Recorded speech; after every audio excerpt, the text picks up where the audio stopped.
arz edeyim. Ben sadece birinci halifenin halifeliği hakkında ehl-i sünnet kardeşlerimizin 3 tane tezini anlatacağım. Kısaca yani benim konum bugün imamet ve hilafet değil. Benim konum sosyal medyadaki bu son 20 gündür tartışmalara genel bir açıklama yapmak. Bunun ötesinde biz hele özellikle böylesi günlerde biraz sonra gelip söyleyeceğim İslam coğrafyasında neler yapılmak isteniyor. Son bölüme ayırmışım bunu. Bakınız ehl-i sünnet kardeşlerimizin birinci halifenin imametine dair getirdikleri delilleri ben arz edeyim. Birinci delil nedir? Eğer böyle değilse gitsinler Zehebi'nin eserlerine baksınlar. Bu söylediklerinin hepsini Zehebi yazmış. Ve ehl-i sünnetin diğer kelam alimleri. Bakınız diyor ki peygamberden sonra icma, ümmetin icması, Ebu Bekir'in hilafetinin kanıtına, ispatına ümmetin icması. Ümmet icma etti. Peygamberden sonra ümmet icma etti. Ümmetin icması ise geçerlidir. Çünkü Peygamberimiz ne buyurmuş? La tectemi'u ümmete ala hata. Ümmetim hata üzere icma etmez. Peygamber ki buyuruyor ümmetim hata üzere icma etmez. Ümmetteki peygamberden sonra Ebu Bekir'in biatında, hilafetinde icma etti. Dolayısıyla Ebu Bekir'in hilafeti böylelikle sabit olmuş oldu. Ve siz Şialar ümmetin icmasına karşı geldiğiniz için siz batılsınız. Siz sapkınsınız. Siz fırkayı dallesiniz. Diyoruz ki hiç uzatmaya gerek yok. Elimdeki Buhari'dir. Ben yani dediğim gibi benim imkanım olmadığı için bu yayını ben kütüphanemde yapamıyorum. Onun için mecbur kalıyorum. Şöyle fotokopilerini çekip getirmek zorunda kalıyorum ve orijinal Arapçası. Bakınız orijinal Arapçası. Öyle Türkçe falan değil. Yani biri desin efendim yanlış şey var burada. Orijinal Arapçası göstereyim böyle. Buhar. Yani ehl-i sünnetin en sağlam hadis kaynağı. Buhari'nin bakınız müminler hadis numarasını vereyim bakalım. Birinci halifenin hilafetinde ümmetin icması var mıydı? Hadis numarası 4241. hadis. Kitab-ül Megazi. Kitab-ül Megazi bölümünde 39. babda hadis numarasını da verdim. Peygamberden sonraki yaşananları anlatıyor. Dediğim gibi benim konum bugün teferruatlı bunlar değil. Sosyal medyadaki konulara ben kısa bir açıklama yapmak gereği hissettiğimden dolayı bunları söylüyorum. Peygamberden sonra birinci halife ile Hazreti Fatıma arasındaki ihtilafı yazıyor bu söylediğim hadiste. Diyor Aşet ba'den nebi sittete eşhur. Fatıma peygamberden sonra 6 ay yaşadı. 6 ay yaşadı. Felamma tufuffiyet defenaha zavceha ali leylen. Vefat ettiği zaman yani dünyadan gittiği zaman öyle diyor.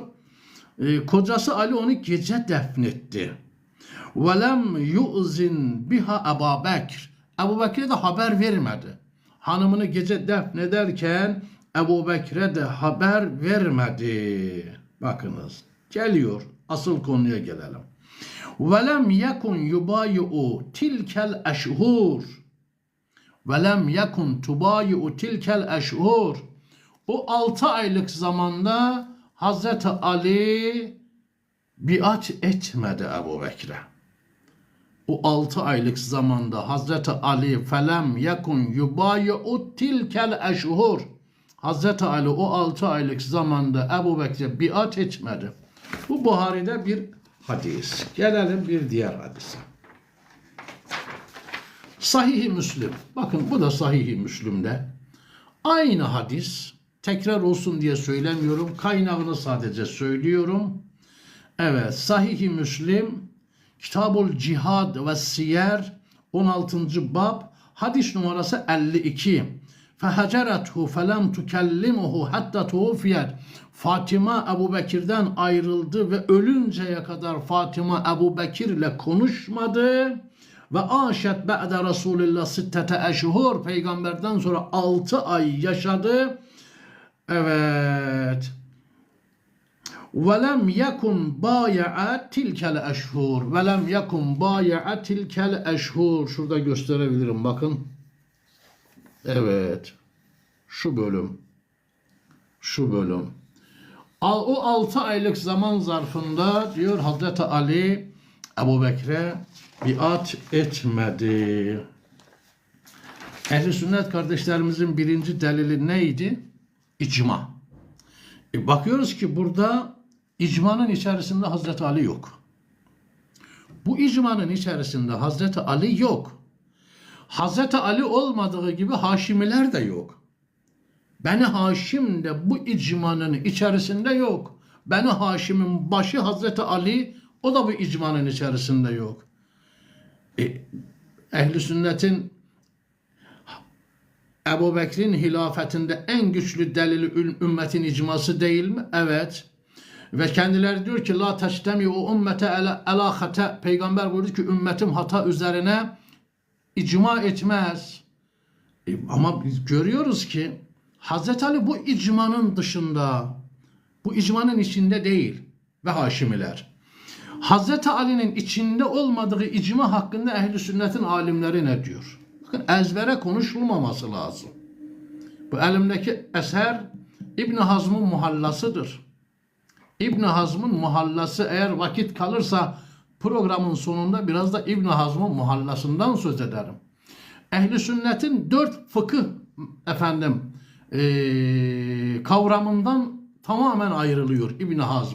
Hicri bakınız 456'da yani 5. asırda yaşamış İbn Hazm, öyle diyeyim, 5. asırda İbn Hazm eserinin 10. cildinde Hazreti Ali'nin içinde olmadığı icma, eserinin 10. cildinde ne diyor bakınız. Gösteriyorum ki kimse demesin böyle şeyler yok. Eserinin 10. cildinde Hazreti Ali'nin içinde olmadığı bir icma hakkında ne diyor? Ve la'anetullahi, sayfasını da söyleyeyim. 10. cilt sayfa 220. Ve la'anetullahi ala kulli icma'in yahrucu anhu Ali ibn Abi Talib ve men bi hazretihi mines sahabe. Mines sahabe. Lanet olsun Ebu Talib oğlu Ali'nin ve ashabının içinde olmadığı icmaya lanet olsun. Bunu ben demiyorum ki, bunu ehl-i sünnetin 5. asırda yaşayan İbn Hazm'ı gidin araştırın, nasıl birisiydi. Onun hakkında nasıl övgüler var ehl-i sünnetin ilim dünyasında.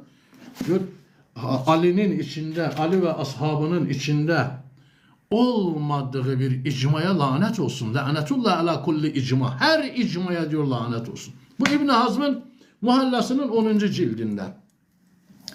Yine İbn Hazm, bakınız İbn Hazm 5. cilt. Ben 10. cildi örnek olsun diye buraya getirdim ki bu eserlerin hepsi elimde var, kütüphanemde var. Şu fotokopilerin tamamı. 5. ciltte yine İbn Hazm ne diyor? Muhalla'nın 5. cildinin 89. sayfasında diyor ki uffin li kulli icma'in yahrucu anhu Ali ibn Abi Talib. Yazıklar olsun Ebu Talib oğlu Ali'nin içerisinde olmadığı her icmaya yazıklar olsun. Her icmaya diyor yazıklar olsun.